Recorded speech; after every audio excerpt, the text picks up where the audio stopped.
listening to the Lovish Podcast, and I'm your host, Ceta Hood, a licensed clinical social worker.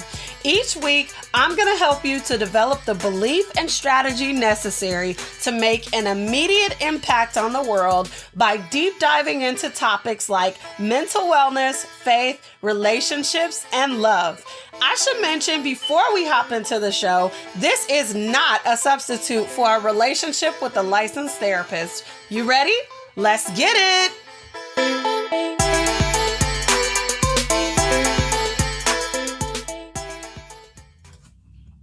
Welcome back for another episode of the Lovish Podcast. I am currently on Instagram Live recording this episode. We got Joe checking in. We got Loretta checking in.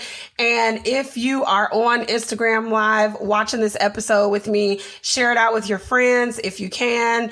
And if you're listening to this on your favorite podcast app, then I want to let you know that you can still catch the video live. Thank you so much, Loretta. So I'm going to be going back and forth between the Instagram screen and then my notes here, but I just kind of wanted to make that announcement. So for the folks on Instagram, this is a live show. So you probably have not heard, well, I know you haven't heard it because it hasn't dropped yet. The episode that is going to drop at midnight is talking about reconciliation. This concept of reconciliation and how we are often, it sucks for us to kind of admit that sometimes we're the villain in somebody else's story. And how do we kind of work through that? So then this episode that is going to air on the 14th is going to be about reconciliation with self and with God, right? So just kind of as a quick recap, the term reconciliation is about coming back to like being on good terms with people. So how do I bring our relationship back? And I think what I talked about last week is how when people think about reconciliation, they also pair it with forgiveness, right? So if you've hurt me, most people think I am automatically required to also reconcile you or put you back in a place that you were originally in. And that is not necessarily true. Hi, how are you? We're in a live show right now, a live recording that's going to be released next week. But, so am I obligated to forgive you and put you back in the same place? Or, do I have the freedom and flexibility to forgive you, but then kind of decide how our relationship functions moving forward? So that's where we're picking back up at, because I shared a situation that happened to me a little bit ago where I was faced with the uncomfortableness of being the villain in somebody else's story. So when we're talking about reconciliation of self, I feel like we can't talk about that without first talking about being reconciled to God, right? Now, I know some people are not spiritual. Some people are not religious, whatever you want to call it. I'm also not religious, right? I'm not spiritual. I have a relationship with God. So that is the ultimate reconciliation of coming to terms with me not being right, not being in my right state of mind all the time, not having pure motives for people all the time, and knowing that my motives are not pure all the time. Coming to God and surrendering myself to Him and allowing myself to be used by God, for His purposes in the earth. And so we can't talk about reconciliation of self without talking about that surrender, because if we don't talk about that, then we just kind of end up going in circles, right? Because then my false motives can creep in at any point in time. And that's not to say when I'm reconciled with God that they cannot still creep in, but we kind of you have a check in your spirit. You are making a strong commitment to follow the ways of God, to be in communion with God, in communication with God. And that means following His word and being obedient. And so that means that I can't be going with my false motives as much as I want to, with my ill will as much as I want to, as much as I feel like I want to pay this person back. even though I say I have forgiven them, right? So that's the first area that I want to focus on. That's ultimate reconciliation. And if you don't know what that is and what that looks like, that means inviting God into your heart, saying that you're making a commitment to live for him, saying that you would like to be guided by him. So some of the things that I think about when I think about reconciliation to God, a quick pause. I'm leading a journal workshop on this Thursday. And so I'll be giving away some journaling prompts, but some of the prompts that kind of focus on somebody who is reconciled to God is, how can I please you today? What is your will for me today? How do you want to get the glory out of my life today? How can I be in tune with your Holy Spirit today? All of those questions to ask at the start of the day so that you're making sure that you are in alignment with God and his will for your life, right? So you guys see me keep looking down because I'm looking at my notes.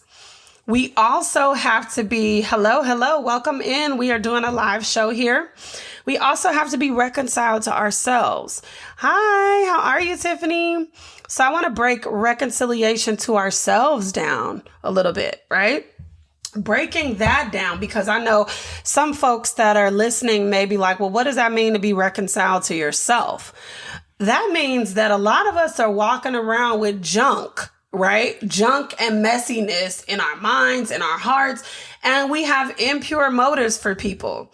So all of that, I'm protecting my energy, protecting my peace, that is like a real thing. But also, if your intentions and your motives are not pure, then you still jacked up. And your intentions and your motives cannot be pure if you are not reconciled to yourself. So being reconciled to yourself means, being at peace with yourself, right? Understanding that before you can actually nourish other relationships, before you can pour into other people, before you can give love from a pure place, you got to be reconciled. You have to forgive yourself for things that you've done in the past. You have to forgive yourself for roles that you've played in the past. Because if you're making an active choice to be different than that, then that means that you got to let that go, right? So there's a verse in the Bible, I think it's in Hebrews, don't quote me on this, right? That says we have to forget what is behind and press towards what is in front of us. So forgetting what is behind means that if I am intentionally deciding that in my 30s, I want to nourish my relationships, I want to grow, I want to operate from a place of love, then that means that even the mistakes that I made in my 20s, where maybe I was jacked up, where maybe I used to gossip a lot, where maybe I used to just be in some mess, like straight up telling lies about people, straight up doing people wrong. If that is what I used to do, I'm letting that go. I'm letting it go no matter how it may have served me in the past. And the reality is we have to be honest about the fact that those messy behaviors may have actually served a purpose for us. Now, whether it did a good job or not, that's debatable, right? If y'all have questions or comments and you want to pop it in the chat, you are totally free to pop it in the chat. I'm just recording a live episode here of the Lovish podcast. So even as a sidebar there, when we're talking about like the purpose that these behaviors served, even if it's like negative behaviors and negative thoughts and things like that. When this is the Lovish podcast, right? And I named it Lovish because we give half-hearted versions of love to other people, even to ourselves. Like if I say that I am committed to being the best in my physical temple, like nourishing my physical temple, and I'm feeding my temple junk, or I'm not getting enough rest, or I'm not doing the things that feel good to my body, that's not full love, right? That's love-ish. That's a version that is half-hearted, that is not a full commitment to what I am saying. So I'm going to pause right here on the recording, and we're going to have a word from our sponsor for this episode. And for my live folks, if you have any comments or questions, you can pop it in the chat right here. Now is a good time. Hi. Do you find yourself frequently frustrated, struggling to communicate your emotions to the people around you? Are you finding that you got so much bottled up on the inside of you that you can't really communicate? Do you frequently find yourself frustrated, almost as if you want to pull out your hair because nobody seems to understand you? If this is you, I want to invite you to my latest workshop, Journaling for Mental Wellness. Now, I know you are probably overthinking journaling. You're going to say you've tried journaling 50 million times and you can never seem to get the habit to stick. Trust me, I hear you. I want to invite you to this very special workshop because I'm going to teach you all the basics of journaling. We're going to identify your journaling style, your journaling type, and then I'm going to give you a specific plan for plug and play where you can incorporate journaling for your mental wellness into your lifestyle. Now, what would this workshop be if it wasn't full of prompts and thoughts and ideas and journal starting things, right? So I'm going to give you all of those tips, all of those tools inside of this workshop. If you happen to be free June 9th, I would love it if you would join me for this workshop. I'll talk to you soon.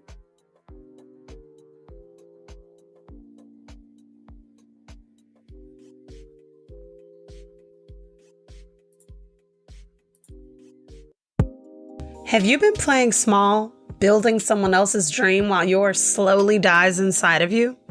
When you walk through the candle aisle of Target with your Starbucks in your hand, dreaming of your next season, you wonder if it's actually possible. You're tired of living the same mediocre cycle. You take the kids to school, you go to a job you're great at, but you feel miserable working at. You pick up the kids, you make dinner, you spend some time with your loved ones, you go to bed, and you start the same cycle all over again. What would your kids say if they could see you hiding? How long are you going to hold on to the illusion of who people say you are? I'm Sita Hood, vision architect but licensed therapist by trade, and I help women to take their big ideas from the dreamer stage into a tangible reality. I want to invite you to activate your influence. I want to invite you to join Activate, a 90-day accelerator for visionary women. Inside of Activate, you're going to learn how to clarify your vision, curate your wellness routines, command your day, and confidently impact any environment you walk into. Aren't you tired of playing small? When's the last time you truly bet on yourself? I want to invite you to level up. Click the link in the show notes to learn more. Okay, welcome back to the show. So we are picking back up on showing half-hearted versions of love to ourselves, even down to the smallest commitment. And I say smallest with like air quotes because making a commitment to nourish your temple, your physical temple, is not small, right? It's not. That requires that you make an active, conscious choice every day, all throughout the day on what you're doing. So how I treat myself, right? Deciding, to rest my body when it is tired versus subscribing to hustle culture, hustle hard versus like hustling responsibly. So when we're talking about being at peace with ourselves, I think that this is something that we have to consistently work at.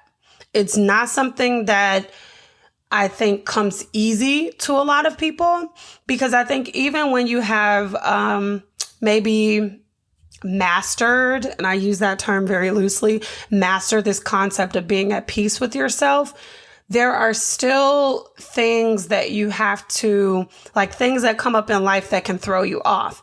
And you have to realign your focus and kind of figure out where do I take it from here? Right? Like, how do I find peace here? So, for example, a couple of episodes ago, I talked about experiencing 5 deaths, right? I had no clue that that's what April 2022 had in store for me. Losing 5 people, and really 6 because, well, I don't want to get into that, but really losing all of those people.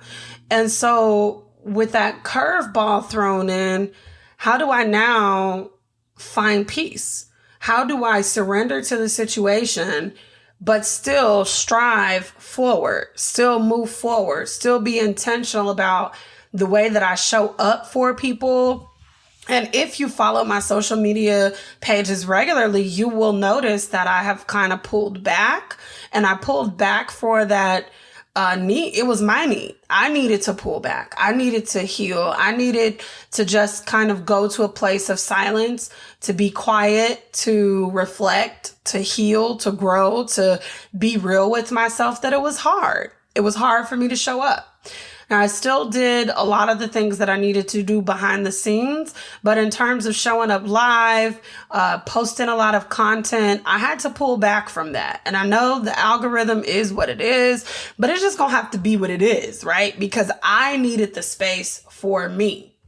So really, when we're talking about reconciliation of self and like, what is reconciliation? Why do we do it? Why do we have to do it? Why is it important?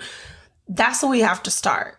We can't move forward and, again, pour into our relationships without being reconciled to ourselves. Otherwise, I'm going to tell you what happens. Anger shows up. Frustration shows up, all the extra bags. Now, y'all know I done sung on here before, but I'm gonna have to drop it for you again. Bag lady, you gon' miss your bus. Dragging all them bags, lady. So dragging all the baggage that comes with not being reconciled is what makes it extremely hard for you. How can you move forward when you dragging 92 bags from your past? You can't. That's going to be extremely challenging for you to be intentional in your relationships, to find peace in your relationships, to cultivate joy in your relationships if you dragging all the baggage of your past, right?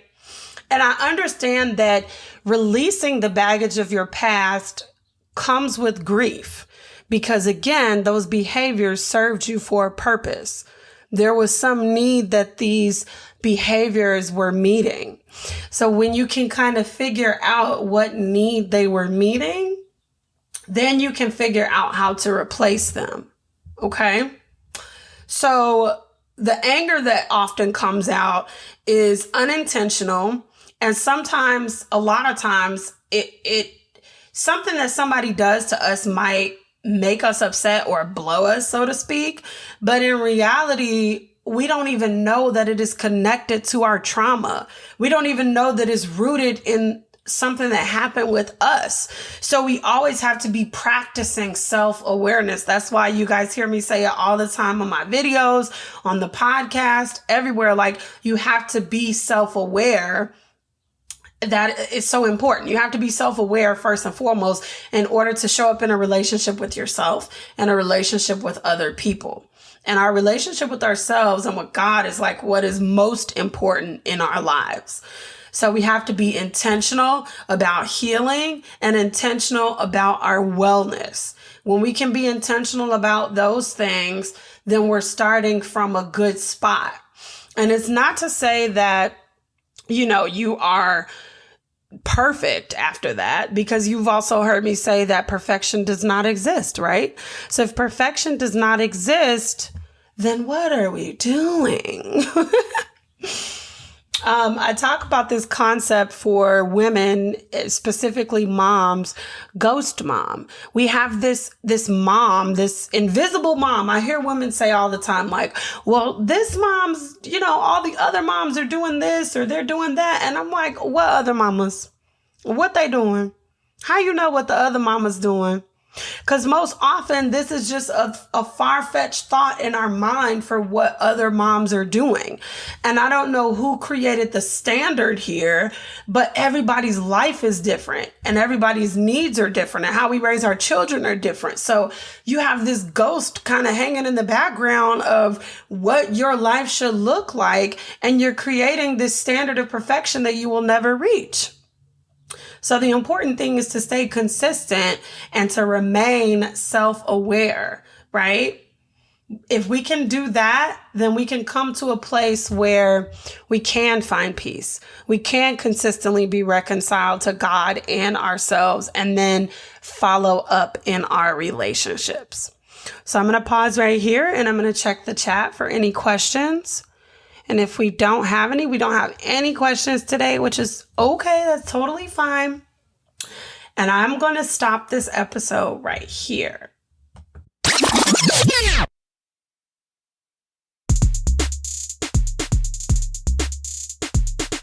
It's time to talk about what I've been loving. Product recommendations, shout outs to family and friends, and overall gratitude. Let's get into it.